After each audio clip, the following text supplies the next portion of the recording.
I think there's a common misconception on what it means to be prideful. When we think of pride, we think of the seven deadly sins, pride being one of them. But I don't know if I necessarily agree with pride itself being a sin. I think pride often gets mistaken for ego. They're not the same thing. By definition, they feel like the same thing, but they're not. Ego is the worst of the two. Ego is the true sin. I don't believe pride is. Ego is built on your subconscious doubts, your subconscious hatred for yourself. It's based on all the negativity you see within yourself, all your flaws. That's what ego is based on. When someone's talking to you and then you feel that they're talking down on you and you have to kind of one up them. Let's say you're at work.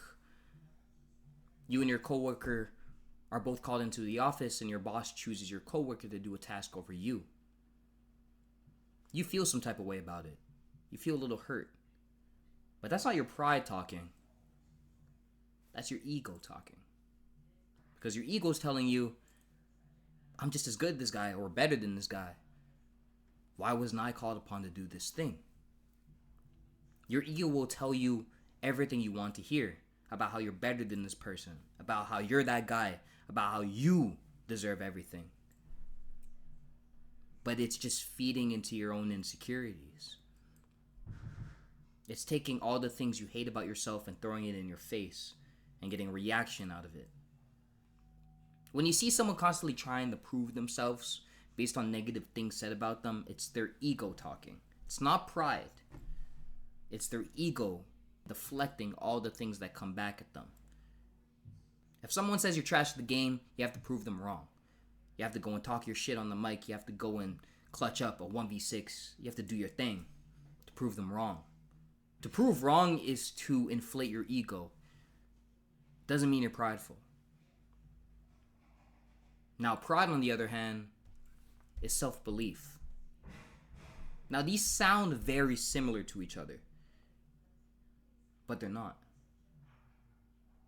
One is fueled by subconscious negativity. The other is fueled by a true belief in yourself. Pride is being proud of who you are because you're aware of what you're capable of. So when that same scenario in the office happens, someone with pride, true pride for themselves, will reflect on it. They'll think to themselves, hey, maybe I am more qualified than this guy to do it, but I'm going to take the high road because I know already deep down inside I'm capable of it. I don't need to prove that to anybody. I don't need to prove that to my boss. I don't need to prove that to any sort of person. I already believe it within myself.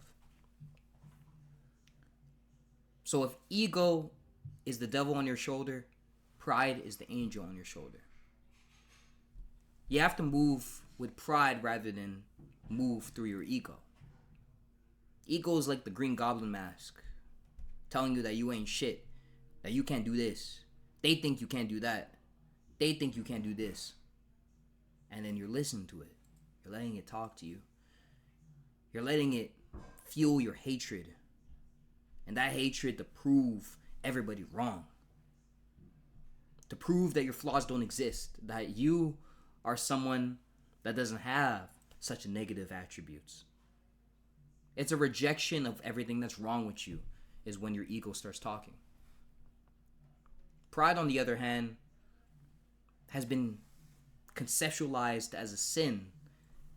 And I'm not talking back against the Lord. I'm not talking back against God.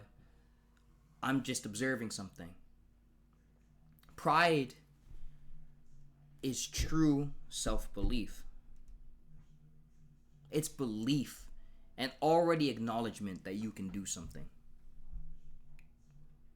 Most people that are at peace and you see the confidence oozing off of them, it's because they're prideful.